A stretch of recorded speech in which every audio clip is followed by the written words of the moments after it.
Have you ever walked away from a conversation feeling drained, even though everyone seemed happy? Maybe you nodded along to opinions that made your stomach turn. Maybe you laughed at jokes that crossed your line. Maybe you said yes when every fiber of your being screamed no. You keep waiting for that moment when being agreeable will finally feel natural, when the performance will become who you are, when the exhaustion of managing everyone else's comfort will somehow transform into peace. But it never comes, does it? You've tried everything. You've practiced being more confident. You've read about boundaries. You've told yourself to just be yourself. But you're not even sure who that is anymore. You've become so skilled at reading the room that you forgot how to read yourself. You smile when something stings. You stay quiet when you should speak. You shrink to fit into spaces that were never meant for you. You've become a master of making others comfortable while you disappear. And the worst part? You're good at it. People love your agreeability. They count on your flexibility. They praise your ability to go with the flow. But every compliment feels hollow because you know the truth. They're not seeing you. They're seeing your performance. Here's what no one wants to tell you. You're not struggling with confidence. You're struggling with self-abandonment. You're not seeking approval. You're practicing self-betrayal. Every time you edit your truth, every time you soften your voice, every time you choose peace over presence, you're not being kind. You're being cowardly. The world doesn't need another person who's afraid to take up space. It needs you, the real you, the one you keep suffocating under layers of agreeability. Friedrich Nietzsche understood this poison.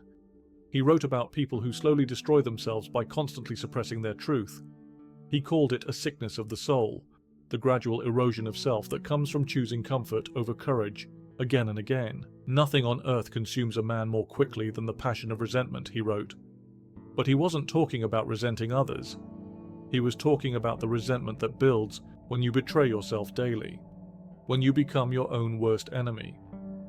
This is what Nietzsche called resentment, the slow poison of self-betrayal. It's not just people-pleasing, it's deeper than that. It's the systematic abandonment of your own truth in service of temporary peace. You've been practicing resentment for years. Every time you agreed when you disagreed, smiled when you felt angry, said it's fine when it wasn't fine, chose harmony over honesty. Each act of self-betrayal deposits poison into your system. You think you're being considerate. You think you're being mature. But what you're really doing is slowly killing the part of you that knows what's true. Your body keeps the score. That exhaustion after social events, that's resentment. The emptiness after getting everyone's approval, that's resentment. The way you feel like a stranger in your own life, that's what happens when you abandon yourself so completely that you forget who you are. If this is hitting you in the chest right now, if you're recognizing the ways you've been practicing self-betrayal, then you need to subscribe to this channel, because what I'm about to show you is how to stop poisoning yourself with resentment and start living from the center of who you actually are. This isn't about becoming aggressive or selfish, it's about becoming whole. Hit that subscribe button if you're ready to stop abandoning yourself. The patterns began before you had words. You didn't sit down and decide to filter yourself, you just watched, listened, noted what earned smiles and what drew silence. You learned to read the room before you even understood why. A parent's blank stare when you asked for too much. A teacher's praise when you gave the expected answer. Friends leaning in when you played along. These moments stacked up, quietly shaping your response to the world. Each interaction slowly trained you to look outward before looking inward. You learned to smooth your voice, to shorten your opinions, to match the energy in the room, all without anyone ever asking you to. It was instinct, it was survival. You practiced invisibility as protection. But here's the truth that will shake you. You didn't learn to be considerate. You learned to be afraid. Every adaptation came with a cost.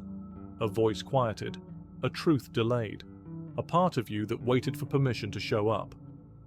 Every time you held back, it was a small withdrawal from yourself. By adulthood, the system ran itself. You edited in real time. You smiled when something stung. You said, "It's fine." And at the end of the day, you felt it. The weight of managing a version of yourself that never quite felt like home. You might notice how exhausting it is to be agreeable, how unnatural it feels to rehearse every conversation in your head, how often your real thoughts never make it past your lips. This is resentment in action, the slow starvation of your authentic self. Nietzsche saw this everywhere. People who had become so skilled at suppressing their truth that they forgot they had one. They weren't living their lives, they were managing their image, they weren't expressing their values, they were avoiding conflict. You've become a puppet. And worse, you're pulling your own strings. But under those patterns, something still holds. You've seen it slip through in small moments. You say what you think, you name a need, you let silence land and don't rush to fill it. You notice the truth rising to the surface. These moments are sacred. They show what's still intact beneath the layers. They're signs of your authentic self trying to come through, fighting against years of conditioning. That voice you keep silencing, the one that interrupts your thoughts in meetings, that hesitates before agreeing, that pulls away when you try to act fine. It's not a problem to solve. It's a signal. It's pointing to something real. Your body keeps the score of every self-betrayal. You start to notice how much energy it takes to filter everything, to smile when you're tired, to stay neutral when something matters deeply. The drained silence after you smile through something that offends you. The tension in your jaw after saying yes when you meant no. The emptiness that follows when you impress everyone but still feel hollow. These are not random sensations. They're internal alerts. Your body is trying to tell you something.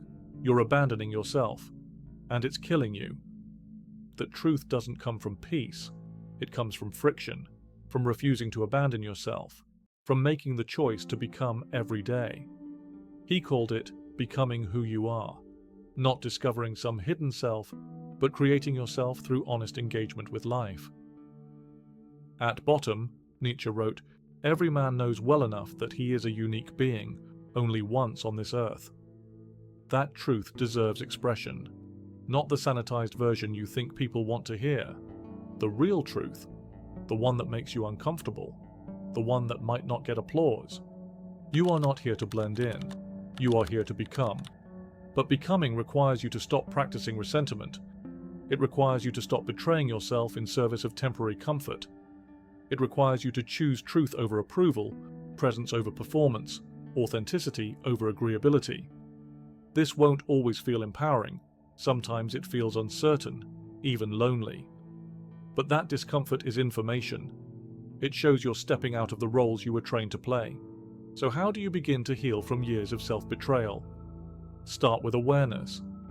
Notice the moment before you edit yourself.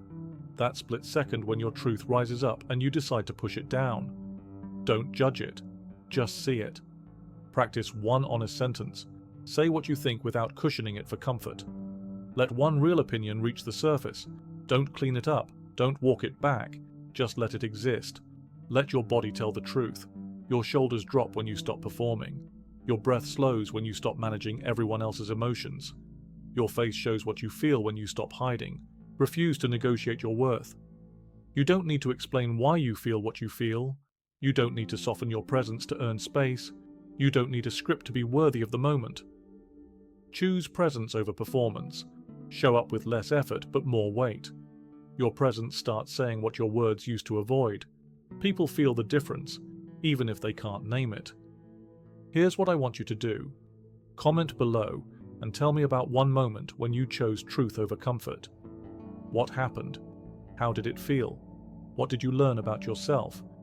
Because when you share your truth, you give others permission to do the same. Your courage becomes contagious. Your authenticity becomes a gift to everyone who's still trapped in their own performance. The alternative to becoming is remaining trapped in resentment, living on mute, filtering every word, shrinking to fit, managing everyone else's comfort while you disappear. That's not a life. That's a slow suicide of the soul. You were never meant to be agreeable.